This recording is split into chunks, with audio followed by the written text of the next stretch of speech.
I have Chip Wanglin with me today, the parade committee chair for the Pocatello Veterans Day Parade. Chip, thanks for joining me today. Thank you for having me. So, Chip, being the committee chair, obviously you're overseeing a lot that goes into this parade. Tell us about the parade, the event you guys have coming up. Well, it's an event to honor the veterans of Pocatello. We also include first responders, such as police departments and the highway patrol and the fire department in this parade. And it's pretty much just all a volunteer parade. And we just solicit floats from whoever wants to join up. They can go onto our website and download a entry form from there and email it to me. On all the instructions are on the website, and then I respond to that, and we just pretty much go from there. There isn't any kind of entry fee or anything, and we don't have any prizes. It's just a matter of celebrating America's heroes. That's great. And tell us about what kind of floats usually join, what kind of businesses usually are in, and what the floats look like. Well, it kind of depends. Businesses, there's a lot of home health businesses that come in. We've got Idaho Central Credit Unions participating. They've participated in all of them so far. It's pretty much just whoever wants to join. A lot of them are just private businesses or private people. And we have a lot of veteran service organizations such as the VFW and the American Legion, and AMVETS will be participating. Awesome. And I believe I saw that you guys include, which military branches are there, and then which veteran service organizations are there?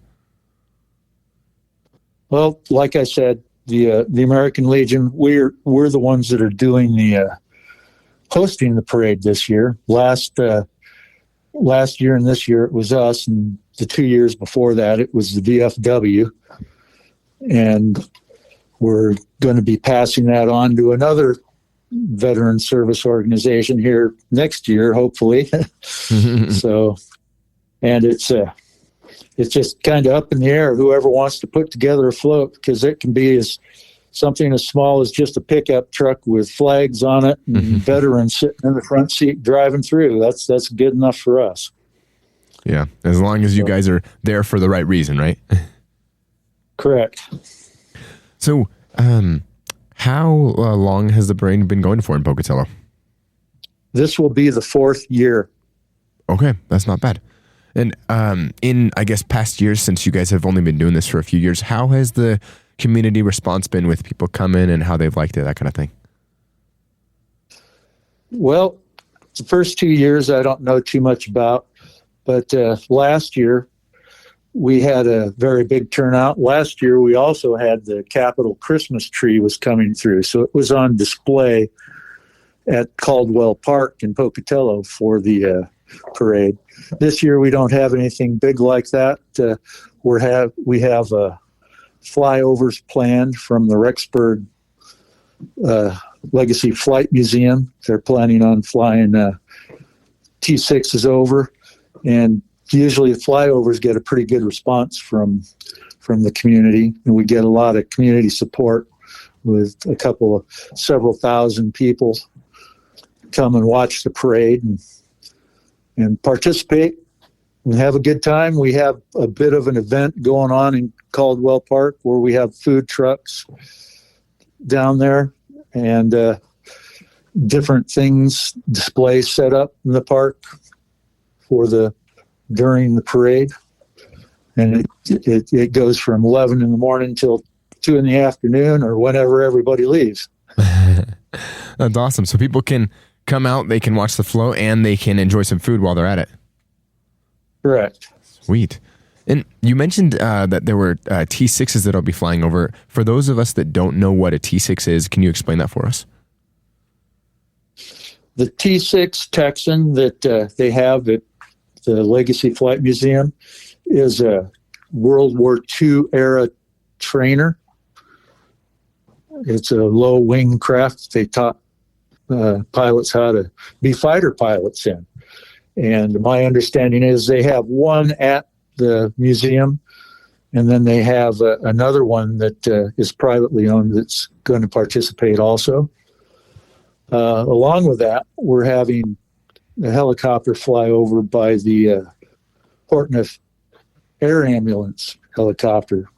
Should participate in it also. Wow. So obviously, this is a parade to celebrate veterans, right? Those that have served our country. Tell us a little bit about, I guess, the history of veterans, especially in the Pocatello area, because I mean, it has to be pretty significant to be able to hold a parade like this, where thousands of people attend. Tell us about the veterans' influence on Pocatello. Well, a lot of the veteran service organizations here in town do different events and participate in different things. We have what at the Memorial Building, the Bannock County Veterans Memorial Building, we have what's called a combined honor guard, where we do military funeral honors or flag folding ceremonies or posting the colors for events. And it just depends on anybody that calls up and asks or requests that we do that for them. And plus, we sponsor events like, for instance, there's a trunk or treat going on this month here pretty quick at the Memorial Building. Odds and ends, things like that. We just participate where we can. Mm-hmm. That's awesome. So I heard you guys are also doing donations as a part of the parade. Tell us about that. How can people donate and where the donations are going to, like what you guys are raising money for? Well, this year we haven't pushed too hard for donations because we were able to raise enough last year to pay for this year also.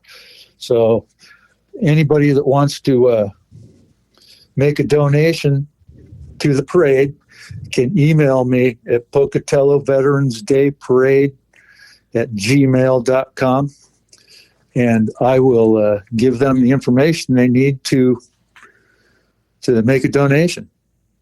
Okay, yeah. So what do the funds go towards in the parade exactly? Well, for instance, the flyover, there's an expense for the flyover. We also have permits that have to be purchased from the Idaho Transportation Department in the city of Pocatello.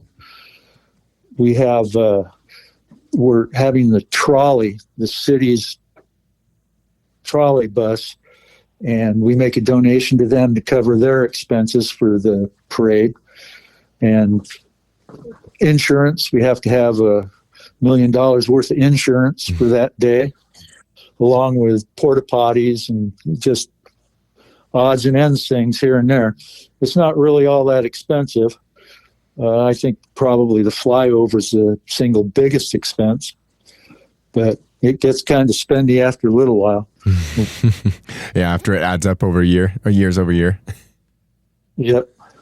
So, is there ever a challenge for you guys adapting to the weather at all? Like if it's cold or snowy or anything like that? Talk about the challenges of that a little bit, if there are any. Well, so far, we've had reasonably good weather. The very first year, it was pretty cold, but the weather was nice. And then the second year and the third year last year, the weather was really nice. So we haven't really had any challenges as far as that's concerned. And hopefully moving forward, we won't have any more, knock on wood. And then lastly, you guys also do have a youth art contest going on, correct? What can you tell us a little bit about that? Well, we normally have an art contest that we put out to the schools and the younger kids that the high school age and on down to compete in the contest. But this year we have, for some reason, we haven't received any entries. And this Friday is the absolute deadline for entries to the art contest, so we don't really foresee anything there. That's another expense that we have, because we would give out first, second, and third place prizes, with first being $300, second place $200, and third place is $100. But Wow. we won't have that this year. We'll be able to pass that on to the next group that takes over, and they should have enough money to get themselves going for the parade next year. Yeah, that's great. So, Chip, if you're making a pitch to, people in the Pocatello area, but also just in the area in Southeast Idaho in general, why would you tell people that they should come out and be at this parade? Well, it's just a good opportunity to get together. It's a late fall thing to do, and it's get out and see your veterans in the community, see what they do, and see how they're doing. We get a lot of veterans that come down from the veterans home here in Pocatello, and they ride the trolley, or they're also in our in their own bus. And we have a few World War II veterans in the area, but not very many, and they're disappearing quickly. Mm-hmm. Okay, and just give us one last rundown, if you can, Chip, of when the parade is, where it'll be held at, and if there's any costs associated. Okay, the parade itself runs from South First Street. It runs east on Center Street to 10th Avenue. Then it turns south on 10th Avenue for a block and runs back up Lewis Street to behind the LDS Church on 7th Street, where the parade ends. Its lineup for the floats starts at 9:30, and the parade itself will start at 11 o'clock. And as far as any kind of cost or anything like that, there's no costs at all, unless you go buy some food or something. Let's see. And our something else I wanted to say. But anyway, it only takes about an hour. Oh, the parade is also simulcast with Paul Anderson on one of his radio stations. So it's announced, and we record it with a drone so you can see it on YouTube after the parade's over with. So that's great. And to be clear, it's in Pocatello on November 8th, correct? Correct. Okay, awesome. The primary reviewing stand is in Caldwell Park on Center Street, across from the county courthouse.